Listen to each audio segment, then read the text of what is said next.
Chegamos ao momento mais importante da nossa reunião, 1 Coríntios capítulo 13,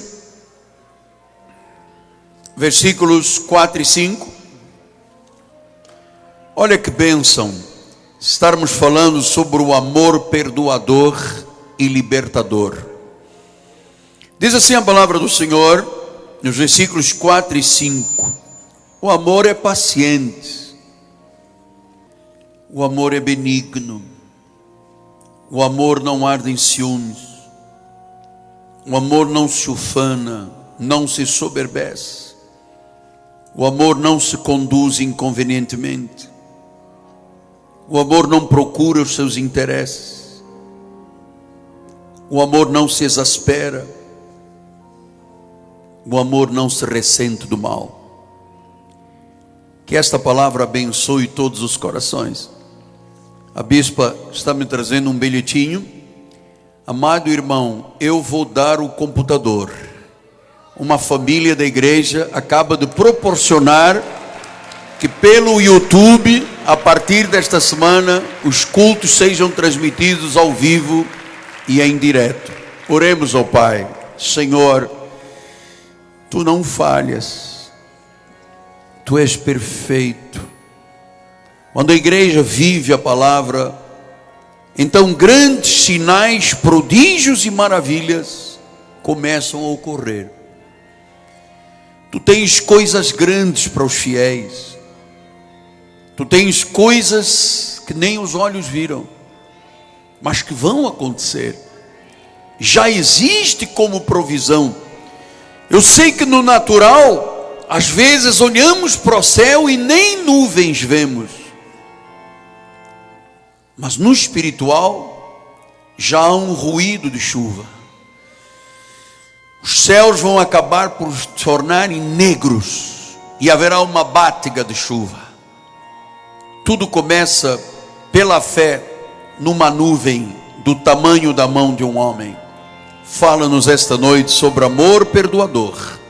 Em nome de Jesus, e todo o povo de Deus diga amém, amém e amém. Graças a Deus. Meus amados irmãos, minha família, santos preciosos, povo eleito, escolhido, família de Deus, povo que tem uma marca, um selo. Fomos selados para o dia da redenção. Um povo que foi criado e gerado por Deus, chamado, justificado e predestinado e glorificado, para que aqui nesta terra sejamos aquilo para o qual Ele nos criou. Meus amados, selo do meu apostolado, meus filhinhos em Cristo Jesus. O amor é o fator mais importante da vida cristã. Veja que Paulo diz que ele é paciente, ele é benigno, ele não arde em ciúmes, etc, etc, etc e tal. Pastor, e quando é que nós somos verdadeiramente testados no amor? Qual é o grande teste do amor? Quando alguém nos fere. O grande teste do amor é quando você é ferido por alguém. Porque a forma como você reage, a forma como você responde, se você fica ressentido ou não, se você vive com amargura ou não, é que prova se você ama ou não ama. Veja o que o versículo 5 diz: não se conduz inconvenientemente, não procura os seus interesses, não se exaspera, não se ressente do mal. Em síntese, quem ama não guarda esta lista, nem guarda listas. Não, eu tenho no meu coração uma lista. Quem ama não pode ter um histórico em que a pessoa está sempre lembrando de quem lhe ofendeu, de quem disse, de quem não disse. Amado, toda pessoa que guarda e se ressente do mal, ele está na realidade guardando uma munição para reação e vingança. Entende, Cosmo? uma reação. Está guardando munição. Vai haver um dia que essa munição sai como uma Kalashnikov ou como uma HK-47, um FOL 762. A pessoa guarda munição para uma vingança. Então nós precisamos de ensinar esta noite sobre perdão, porque perdão é o ato mais difícil do amor. Você sabe, poucas pessoas entendem o que significa perdoar. Há muitos mitos, há muitas incompreensões, há muitas ideias equivocadas sobre o que é o ato do perdão como amor. Eu volto a dizer, é o ato mais difícil do amor. Que a pessoa não se exasperar, não ter ciúmes, a pessoa ainda é capaz de se encobrir, mas não se ressentir do mal, perdoar, é uma coisa muito difícil. Então, eu vou lhe fazer algumas perguntas para você, não precisa responder, apenas para você entender. Será que perdão, será que a pessoa não deve ser perdoada a não ser que ela peça perdão? Porque existem muitos mitos. Segundo lugar, perdão é minimizar a ofensa. Terceiro lugar, perdão inclui restaurar a confiança e reunir relações outra vez. Quarto, só perdoa quem esquece realmente a ofensa. Quinto, é minha obrigação perdoar qualquer tipo de ofensa sem dizer mais nada? Então nós vamos responder estas questões, porque isto que eu acabei de lhe apresentar não é uma verdade absoluta e não é verdade bíblica. Então, o que é verdade bíblica sobre o perdão? Primeira coisa que você tem que saber é que perdão não é uma coisa condicional, é incondicional. Segundo lugar, perdoar não é por merecimento, não é por pedido, é uma atitude incondicional de quem é verdadeiramente filho de Deus. Perdoar não é baseado em promessas. Perdoou se você... Isto não é perdão, isto é barganha, isto é negociar, isto não é perdão. O genuíno perdão é incondicional. Veja o que disse Lucas 23:34. Contudo, Jesus dizia: Pai, veja, ele estava na cruz, e ele disse: Pai, perdoa-lhes porque não sabem o que fazem. Então Jesus não me exigiu nenhuma condição, ele ofereceu o seu perdão. O perdão verdadeiro e genuíno é oferecido sem ser pedido.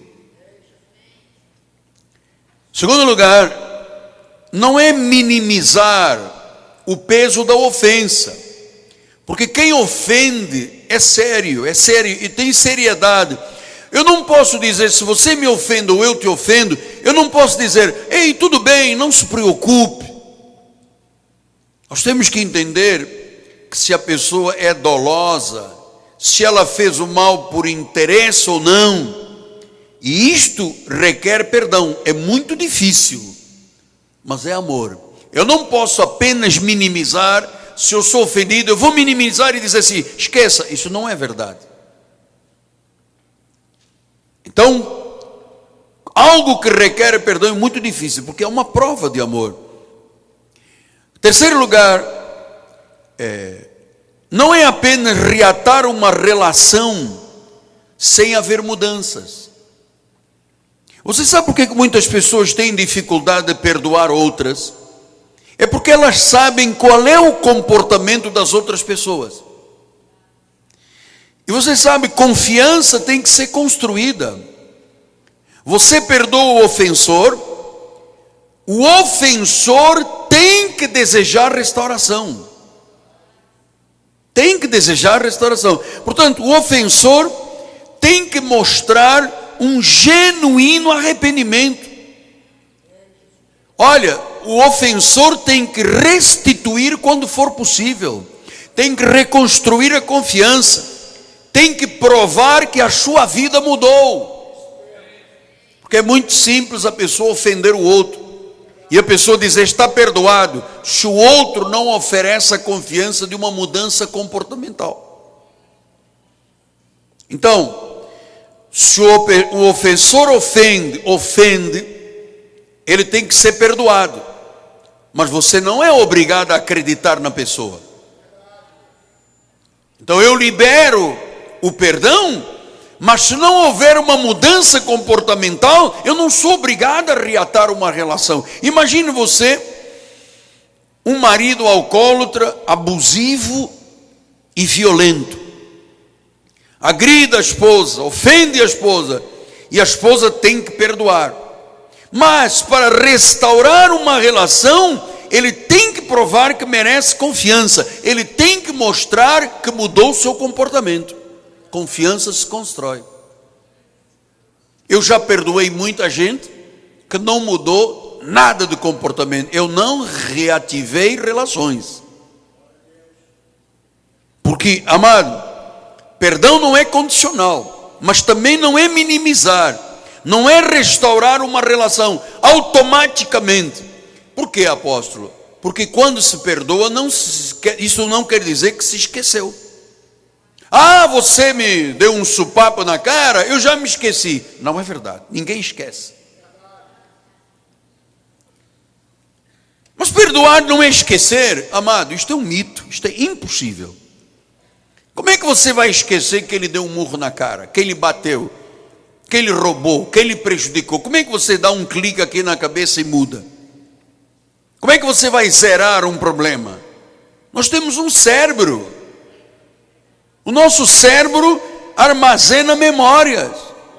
Agora, eu posso me lembrar sem que isto me fira, sem que isto me doa, sem querer fazer mal. Aí é o perdão. Mas se uma pessoa fala mal de você e você perdoa, porque tem que perdoar, é incondicional. Mas esta pessoa não mudou o comportamento e continua falando mal de você, como é que você vai reatar a relação? É um mito. É um mito. Por isso é que Jesus disse através de Paulo, Romanos 8, todas as coisas cooperam para o bem. Então, somente pela graça daqueles que amam a Deus, daqueles que são chamados segundo o seu propósito. Então, somente por graça, eu penso em alguém que me ofendeu muito, mas como eu perdoei, eu liberei, eu libertei, eu não sofro mais com aquilo. Agora, eu não sou obrigado a reatar quem não muda. Há um homem que adultera e fornica na rua, a esposa descobre e diz, eu te perdoo, e ele continua adulterando e fornicando. Você acha que é obrigado a relatar relações? Isso é um mito. Se a pessoa não muda o comportamento, eu a libero, mas reatar relações tem que provar a confiança. É assim que a Bíblia ensina. Você sabe, em Gênesis 50 tem uma expressão muito interessante, que é quando os irmãos de José, que quiseram matá-lo, venderam como escravo, pisaram e humilharam José. E um dia José diz assim em Gênesis 50, vós na verdade intentastes o mal contra mim, porém Deus o tornou em bem para fazer, como vedes agora, que se conserva muita gente com vida. Não temais, pois eu vos sustentarei a vós outros e os vossos filhos. Assim os consolou e lhes falou ao coração. Mas por quê? Porque os irmãos de José vieram e se humilharam e disseram, José, nós erramos com você. Aí eles relataram a relação, reconheceram o erro. Porque tem nego que pisa, humilha, faz assim, me perdoe aí. E o perdoe aí, doutora, exige uma mudança de comportamento. Então eu consigo conviver com pessoas que fizeram muito mal. Eu liberei, eu deixei a pessoa viver porque eu não quero problemas para a minha vida. Agora eu não reatei relações, até porque não houve mudança de comportamento da pessoa. Agora imagine isso numa relação abusiva, numa relação de violência. Tem mulher que apanha. Olha, amado, vou lhe dizer uma coisa: todos os dias no Brasil são mortas uma média de 13 mulheres. Sabe quem as mata? O marido ou o ex-marido ou ex-companheiro. 13 mulheres por dia. 4.000 e poucas mulheres são abatidas pelo companheiro ou pelo ex-companheiro. Você acha que esse indivíduo poderia reatar relações se ele tinha a intenção de matar? Amado, isso é um mito. E eu vou lhe dizer mais: só quem é vítima, quem sofreu, tem o direito de perdoar. Eu não posso dizer agora, eu perdoo aqueles homens que pegaram aqueles aviões e jogaram contra as torres lá em Nova York, morreram 3.000 pessoas, eu os perdoo. Eu não posso perdoar. As famílias de quem sofreu, amado, é que tem o direito de dizer se perdoa ou não perdoa. Então, eu não posso perdoar alguém por outra pessoa. Eu só posso perdoar quem me ofende a mim.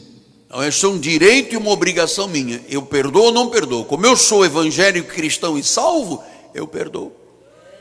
Agora tem gente que eu perdoei que jamais quero que sequer se aproxime de mim, porque gente não mudou conduta, continua pecador, errado, doloso. E como é que eu vou fazer? Me deitar no chão para virar tapete?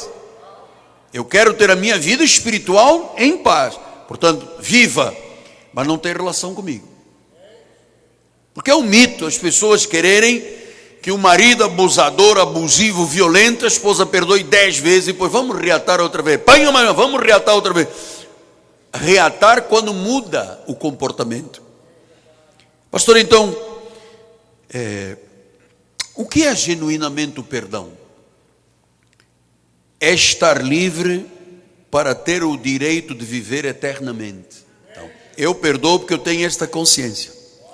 Romanos 12, 19 diz assim: não vos vingueis a vós mesmos, amados, mas dai lugar à ira. Quer dizer, você pode até dar um berro, um grito e tal, porque está escrito: a mim, a Deus, pertence a vingança, sou eu que retribuirei, diz o Senhor. Não sou eu que vou retribuir me vingando. A minha chamada não é vingar, é liberar, é perdoar, é dizer: olha só, da minha parte está livre, eu vou deixar a justiça com Deus, porque se eu não faço isso, disse Hebreus 12, 14 e 15, segui a paz com todos, a santificação, sem a qual ninguém verá o Senhor. Atentando diligentemente, ninguém seja faltoso, separando-se da graça, nem haja alguma raiz de amargura que brotando vos perturbe, e por meio dela muitos sejam contaminados. Então, não deixe que alguém que lhe feriu, que lhe magoou, continue lhe ferindo e lhe magoando, sem que você libere a pessoa. Viva, siga o seu caminho, vá viver a sua vida, sabe? Esta libertação tem que acontecer. Agora, houve mudança de comportamento, houve um arrependimento genuíno da outra parte, houve uma necessidade de restaurar o erro cometido. Nós temos aqui uma irmã da igreja que emprestou um cartão de crédito para uma senhora. A senhora entrou nas compras, gastou-lhe uma fortuna e depois disse: como é que ela é crente e não me perdoa? Tudo bem, está perdoado, mas devolva o dinheiro. A Bíblia diz: se você quer apresentar uma oferta diante de Deus e você tem, o teu irmão tem alguma coisa contra você, deixa que a tua oferta, vai lá, reconcilia-te com ela, depois vem e entrega a oferta, porque se não fizer isso, a oferta não é recebida por Deus. Então há situações que não podem ser mudadas nem controladas. Deixe, solte, libere. Amargura é veneno. Olha, eu passei aqui por dramas em 2000, gente. Gente me levou para tribunal, gente que comia aqui da minha unção ministerial. E depois me chamaram um dia para fazer um casamento aqui na igreja. E essa senhora terrorista ia ser madrinha e subia no altar. Eu disse: opa, eu não faço isso. Não posso. Essa senhora tem que mudar o comportamento. Se quer subir no meu altar, venha aqui e peça perdão. Da minha parte está livre. Mas ela não quer mudar o comportamento. Vai continuar fazendo fofoca, mentira, engano. Como? Então nós somos o quê? As pessoas dizem, pisam e fazem mais nada e fica por aí. Quantas esposas estão esperando uma mudança de comportamento do marido? Porque não é chegar à noite e ter relação sexual, é viver uma vida de acordo com a Bíblia. E às vezes o indivíduo se descontrola, bate, ofende, e depois chega à noite, amorzinho. Não, amorzinho, tem que mudar, tem que restaurar a relação para ter direito ao amorzinho. Segundo lugar, aprenda a pagar o mal com o bem. Este é o maior desafio que nós temos. Lucas 6, 27 e 28 diz assim: digo-vos, porém, a vós outros que me ouvis, amai os vossos inimigos, fazei o bem aos que vos odeiam. Ah, não, pastor, fazer o bem. Bendizei os que vos maldizem e orai pelos que caluniam. A Bíblia diz: amai, fazei, bendizei e orai. Isto significa o quê? Perdão. É liberar. Não é fácil, bispa, não é fácil. Talvez seja a coisa mais difícil da Bíblia. Amar, fazer o bem, bendizer e orar por um ofensor. Este é o verdadeiro perdão. É isto que é perdão. Como é que eu sei que eu perdoei alguém? Quando eu sou capaz de amar, fazer o bem, bendizer ou orar por essa pessoa.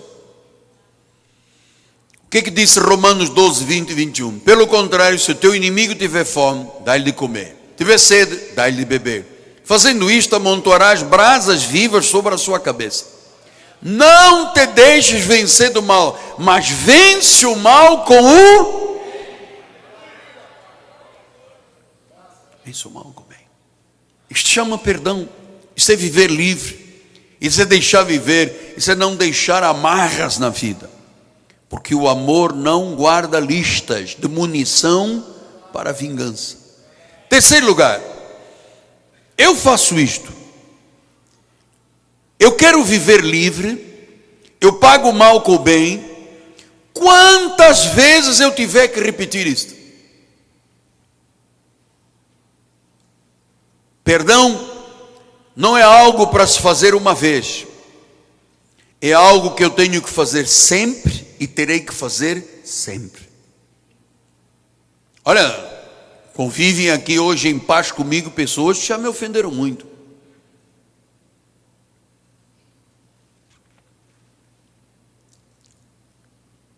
Eu paguei o mal com o bem. E quando a pessoa me ofendeu a segunda vez, eu paguei o mal com o bem. E se vier uma terceira, ou uma quarta, ou uma quinta, eu vou pagar com o bem. Porque Mateus 18 fala isto. Então Pedro, aproximando-se, lhe perguntou: Senhor, até quantas vezes meu irmão pecará contra mim que eu lhe perdoe? 7 vezes? Você sabe, para os judeus o 7 era o número da perfeição. Ele achava que era o limite. E Jesus respondeu: não, cabeça dura, não te digo 7 vezes, mas 70 vezes 7, ou seja, 490 vezes. Pastor, é justo eu perdoar a minha sogra 490 vezes? Bom, é a Bíblia que está dizendo. Sabe, saber perdoar é a condição básica de viver o amor de Deus. É condição básica para ter saúde física e mental. Porque na realidade o perdão é um remédio preventivo e curativo. Quando eu exerço isto que eu estou lhe mostrando, eu estou libertando minhas emoções. Porque senão eu vou ter emoções perturbadas. Pastor, mas não, então eu não tenho que reatar imediatamente, reconciliar automaticamente. Se a outra pessoa, por exemplo, morreu, como é que você vai reatar? Se a outra pessoa não está disposta a se reconciliar, se a outra pessoa não muda o comportamento, se o marido deixa uma mulher ou uma mulher deixa o marido e não há possibilidade de recasar. Aliás, eu recebi agora uma página do jornal que o meu amado pastor Caetano Afonso me mandou. Você sabe que já existem festas no Brasil para divórcios? O indivíduo faz um divórcio, depois faz uma festa de gala, com bebida, com strippers, com não sei o que, comum, festa de divórcio, festa de descasar. Eu penso assim, gente, a nossa sociedade está de ponta cabeça, cara. Eu não tinha ideia que isto seria possível. Festa de descasamento, festa de divórcio, festa de redivórcio, mano, é uma loucura. Então, o que é perdoar, apóstolo? Perdoar é não ter mais nenhuma dívida no coração. Porque se você guarda no teu coração munição, é como estar numa prisão perpétua. As algemas não são de ferro, são de amargura e de ressentimento. Então perdoar é sair da armadilha da culpa, da imobilidade, da infelicidade, dos sentimentos negativos, do sentimento de vingança. O perdão é um bálsamo nas feridas. O perdão é um milagre. Perdoar é mostrar que somos de Cristo, é transmitir graça ao pecador. É isto que se chama perdão, porque a Bíblia diz 70 vezes 7. 70 vezes 7 quer dizer sempre, sempre, sempre, infinitamente. Pastor, quer dizer que eu tenho que perdoar o resto da minha vida? Você tem que perdoar o resto da tua vida. Porque é isto que é ser cheio de amor. É isto que é viver o verdadeiro cristianismo. E eu vou lhes dizer, amados, eu não tenho dúvida. Quem perdoa, vive. Quem se recusa a perdoar, sofre. Então eu queria terminar com Mateus 18:32. Então o seu senhor, chamando-lhe, disse: servo malvado, eu perdoei-te aquela dívida toda porque me suplicaste. Não devias tu igualmente compadecer do teu conservo, como também eu me compadeci de ti? Indignando-se, o seu senhor o entregou aos verdugos até que ele pagasse toda a dívida. Assim também meu Pai Celeste vos fará, vos entrega nas mãos dos verdugos, se do íntimo não perdoardes cada um a seu irmão. Quer dizer que, se eu não perdoar do íntimo, se eu não liberar o meu coração, se eu não acabar com listas de munição de vingança, se eu não repetir o meu perdão 1, 2, 70 vezes 7, diz que o Pai me deixa nas mãos dos verdugos. Me deixa. Pastor, e o que são verdugos? Verdugos são atormentadores. Essa expressão verdugo, no original a palavra é carcereiro. Você sabe que agora não é mais assim, ou pelo menos não é tanto assim, mas no passado a pessoa que ficava presa numa prisão com grades de ferro, o carcereiro, ia lá, jogava comida no chão, batia nas grades, não deixava a pessoa dormir, jogava água, insultava, humilhava, porque o indivíduo estava na mão de um verdugo. O carcereiro, na realidade, na Bíblia, era um atormentador. Então significa que se eu não perdoo do íntimo, mas não é dizer, ok, eu esqueci. Amado, você não esquece nada. Você tem memórias. É só você parar um pouco e começar a anotar. Você vai ver, você vem. Porque assim, quem ofende não se lembra. Quem é ofendido é que se lembra. Quem dá um supapo se esquece. Quem toma-lhe o supapo vai se lembrar o resto da vida do supapo, amado. Agora, se eu olhar para quem me deram um supapo, ou me deu, e eu perdoei, e aquilo não me fere mais, é porque eu liberei o perdão. É porque eu abri a prisão e disse: saia. E eu vou atrás, porque saem os dois das prisões, porque tanto o ofensor quanto o ofendido estão nas mãos dos atormentadores. E você sabe que isto passou a ser a prática da minha vida. Quem vive no ministério tem que viver diariamente como um perdoador. Não dá para você viver sem perdão, porque nós sofremos muita perseguição. Eu tenho tido experiência. Você imagina, vai fazer 37 anos que eu sou líder de igreja. Imagina, desde lá da ilha do governador até agora, o falecido bispo Roberto é que dizia: se você mexer com 20 pessoas, você tem 20 problemas na igreja. Se você mexe com 100, você tem 100. Se você mexe com 1000, você tem 1000 problemas. Se você mexe com milhares, você tem milhares de problemas. E claro que o grande target, o grande alvo de ataque da igreja é quem? É o altar. Depois a família do líder. E se eu não exercer todos os dias 70 vezes 7, eu já teria morrido. Não tem condições de vida, porque os verdugos são tão atormentadores que tiram o sono, tiram a paz, tiram, sabe, a pessoa vive com o desejo da ira, da vingança, da retribuição, e a pessoa não vive. Não espera em Deus, e o perdão não é dizer eu me esqueci, está aí, mas não leva, não, tudo bem, não existe essa coisa de que a pessoa não se lembra, meu amado, você vai se lembrar o resto da vida. Agora, se você se lembra e isto não lhe fez mal, você perdoou. Agora, se você se lembra e começa a ficar rubro, e fica bochecha vermelha, e ranger de dentro, meu amado, você está nas mãos dos atormentadores, você não vive. Então o exercício do perdão é um segredo. Eu escrevi aqui: perdão é a chave para a liberdade. Eu aprendi porque no início, na vida espiritual, eu guardava muita coisa. Eu me recordo quando eu estudei no seminário bíblico lá em Portugal. Eu sempre fui muito animado, e eu saía batendo palmas durante os cultos, e lá a igreja não batia palmas. E o indivíduo disse: esse é um palhaço, ele bate palmas. E eu era conhecido como o palhaço que bate palmas.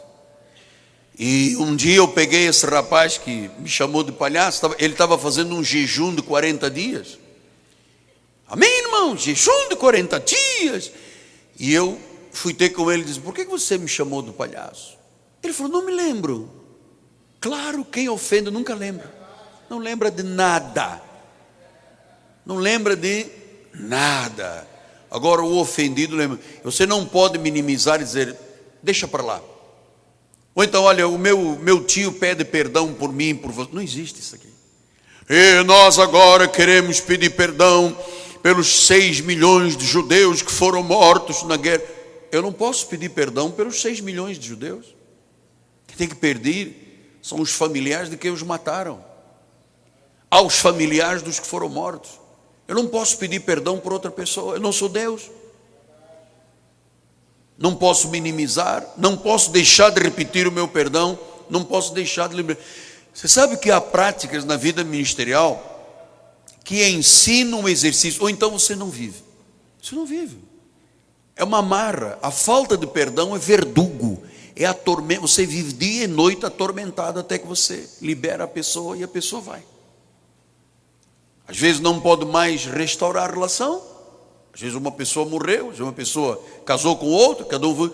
Não há mais como você chegar junto da pessoa, mas você tem que conviver sem que aquilo lhe fira. Isso é que se chama amor. E eu queria terminar, eu venho contando isto aqui para tentar até liberar o meu coração, porque eu nunca passei por tantos problemas na vida, tantos, ministeriais, a não ser quando nós fomos abrir o ministério em Portugal. Nós temos um grupo de fiéis a Deus que amam o apostolado, mas nós tivemos pessoas conosco que me tiraram o sono, me tiraram anos de vida, quase destruíram o meu casamento. Foi um caos. E o pior destas relações foi que o primeiro casal que veio ter conosco dizendo: eu quero vos ajudar a fazer igreja em Portugal. Nós somos pastores, saímos daquela igreja dali, não sei o quê, porque Deus nos chamou para a graça. Eram falsos irmãos e nós não tínhamos noção. Estávamos abrindo o ministério, nos entregamos de alma, de coração. Amado, o que este casal fez conosco, o que esta senhora fez de mal com a obra de Deus, com a graça de Deus. E eu levei meses e meses dizendo: mas Senhor, como é que é possível? Eu trouxe-os ao Brasil, eu os consagrei como bispos, eu lhes dei o amor, nós ensinamos a ter caráter, a ser verdadeiros, a serem honestos. Eles não valiam nada, não tinham cultura bíblica, não eram nada na sociedade, eram mal vistos, tinham uma ordem de morte de uma outra igreja, e nós os cobrimos, os amamos, até que um dia eles se revelaram. E eu perguntei a Deus: Senhor, como pode?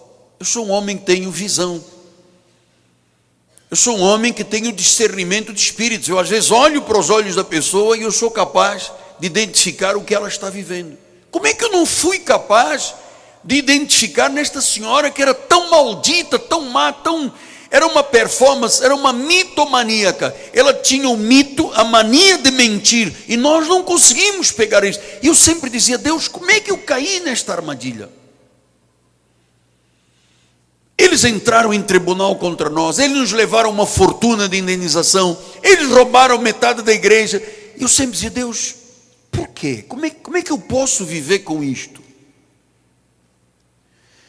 Até que um dia eu estava no meu escritório e eu disse: Senhor, só tem um jeito, eu não quero mais pensar nisto, eu libero, eu deixo, eles façam o que quiserem, a obra não é minha, a igreja não é minha, a justiça é tua, faça essa tua justiça. E eu quero viver sem pensar naquela mulher maldita que fez tão mal à obra de Deus.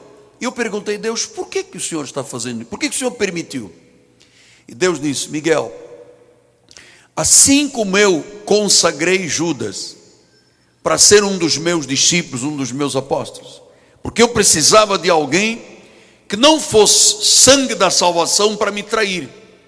Então eu chamei um filho da perdição e o coloquei lá como discípulo, para que ele depois me vendesse por 30 moedas, me desse um beijo falso, para que eu fosse preso, julgado, condenado e morto na cruz. Eu disse: sim, Deus, mas tu és Deus, eu não sou. E ele disse: não, eu permiti que fosse o primeiro casal que vinha com uma influência muito grande de outra igreja, para que todo mundo visse o que era a verdade da graça e o que era a mentira da obra da perdição, que era onde eles tinham vivido a vida toda. Então Deus disse: eu permiti estas pessoas para que as pessoas chegassem um dia e vissem: olha, a verdade é isto que o apostolado diz, e a mentira é isso que está aqui. Eu disse: Senhor, então isto me alivia o coração, porque eu pensei que tinha sido eu a cometer esse erro. E o Senhor diz: não, eu permiti. Hoje Portugal sabe, existe a graça legítima, que é a missão apostólica da graça de Deus, e existem as mentiras de todos que andaram por lá e que enganaram e tripudiaram. Pastor, e como é que fica o teu coração? O mais leve possível. Mais leve. Eu tinha pesadelos com aquela senhora. Pesadelos. Você sabe que houve um dia, eu já lhe contei, como eu estou falando ao vivo, em direto para o mundo inteiro.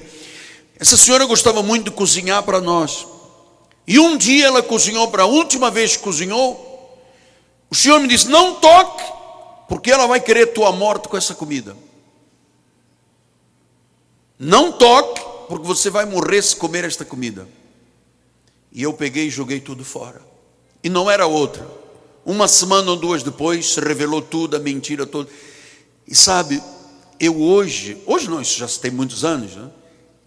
Quando eu liberei, quando eu disse: vá, engane os que são da perdição, pode ir.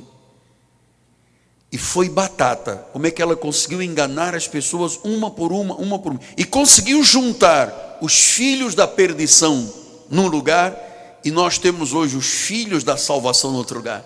Então Portugal e a Europa, se quer ver o que é obra da perdição e obra da salvação, está patente hoje em Portugal. Enquanto eles permaneceram, o nosso meio estava todo mundo misturado, joio com trigo. Houve um dia que Deus disse, não, joio para lá, trigo para cá, vasos de honra para cá, vasos de desonra para lá, cabritos para lá, ovelha. E nós, hoje, nós temos um ministério muito menor, claro, mas um ministério de gente, sabe, aguerrida, fiel, que dá a sua vida, que não mente, que é verdadeiro, que é honesto, que é sincero. E o outro grupo todo foram para o lugar que lhes era de direito, conforme Deus disse com Judas.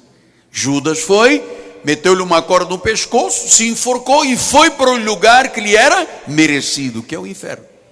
Então hoje, quando eu vou fazer a jornada, já não temos mais 400 pessoas na igreja, mas temos um grupo que são os fiéis, que são os eleitos, que são os perdoadores, que são as pessoas que realmente são de Deus, e que Deus está acrescentando todos os cultos, uma a outra, para termos um corpo. E hoje todo mundo sabe em Portugal é muito pequenininho, onde está a legítima graça, missão apostólica da graça de Deus? Onde estão os cabritos, vasos de desonra, de perdição? Estão em outros lugares. Os fofoqueiros falam mal. Você veja, eu fui a Portugal, andei 7.700 quilômetros, atravessei com turbulência o oceano, para levar o ensino da alimentação, para ensinar as pessoas a não morrerem de infarto, cuidar do negócio do trigo, das bebidas. Temos uma família de pessoas obesas na igreja, que se ofenderam, saíram, falaram mal do apóstolo, porque o apóstolo disse, obesidade mata. Então agora a igreja está limpa, não tem mais resquícios. Então agora, quando Deus quer alguém para viver o evangelho genuíno, diz, Rua José Saramago, Centro Comercial da Pontinha, é lá que está o grupo de gente saudável, que não tem olhos mentirosos, não tem espírito enganador, que tem paz. E os outros? Os outros Deus se encarregou. E pastor, o que o senhor fez? Perdoei. Vai viver, vai enganar o resto. E hoje eu estou enganando direto. E nós temos paz, porque aprendemos a liberar perdão. Pastor, há possibilidade de restauração de relações? Nunca, porque eles nunca mudarão. O cabrito não muda comportamento, o lobo não muda comportamento, a ovelha muda. Domingo passado veio aqui um senhor e disse, olha, eu estive fora da igreja, me disseram um monte de coisas, eu falei mal, mas puxa, eu sou daqui da família, eu peço perdão, posso voltar? Nós demos um abraço aqui na frente. Amado, o irmão sempre foi daqui. O senhor não tem nada contra mim no coração? Eu nada. Nem coisa que eu tenho são os vasos, artérias, não tenho mais nada no coração, nem gordura tenho no coração. E o irmão ficou todo feliz. Assim seja. E os perdoadores digam amém.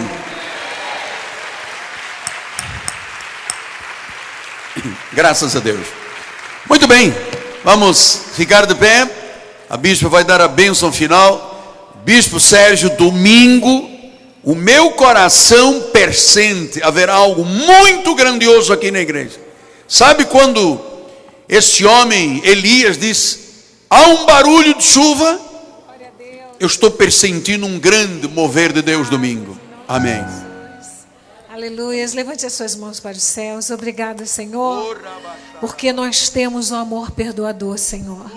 Que nesta hora, Senhor, seja liberado, Senhor, na vida daquelas pessoas que têm nos ofendido, Senhor, o perdão, Pai. Nós liberamos agora as vidas, os ataques, Senhor, as maledicências, Pai, porque nós cremos que a justiça vem de Ti, Pai. Senhor, dá ordens aos teus anjos que nos levem em paz, que nos guardem, Senhor, que nos livrem de todos os males.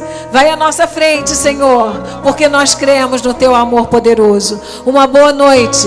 Saia daqui com um sorriso nos lábios, porque você foi feito para amar e perdoar, em nome de Jesus. Graça e paz. Aleluia.